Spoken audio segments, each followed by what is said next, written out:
পুরীর জগন্নাথ মন্দিরে বোমাতঙ্ক, হুমকি দেওয়া হয়েছে বোমা মেরে উড়িয়ে দেওয়া হবে। সোশ্যাল মিডিয়ায় ছড়িয়ে পড়া এই বার্তা ঘিরে উদ্বেগ বেড়েছে। তড়িঘড়ি নিরাপত্তা বাড়ানো হয়েছে মন্দির চত্বরে, কড়া পুলিশি প্রহরা বসানো হয়েছে। বুধবার সোশ্যাল মিডিয়ার হুমকি বার্তা পাওয়ার পরই পুলিশ দ্রুত তদন্তে নামে এবং নিরাপত্তা বাড়ানো হয় মন্দির চত্বর ও আশপাশে।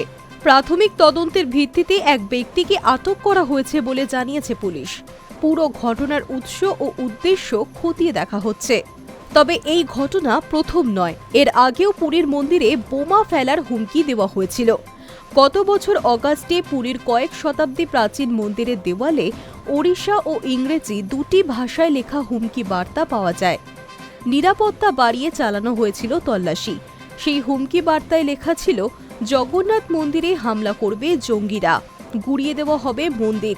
এমনকি সেখানে প্রধানমন্ত্রী নরেন্দ্র মোদীর নামও খোদাই করা হয়েছিল বলে জানা গিয়েছিল। এছাড়াও কয়েকটি ফোন নম্বর দেওয়া হয়েছিল, যেগুলিতে ফোন করার নির্দেশও ছিল। মন্দিরের সিসিটিভি ফুটেজ খতিয়ে দেখেছে পুলিশ। স্থানীয়দের অভিযোগ ছিল, কিছু অজ্ঞাত পরিচয়ের ব্যক্তি মন্দিরের দেওয়াল টপকে ভিতরে ঢুকে পড়ে।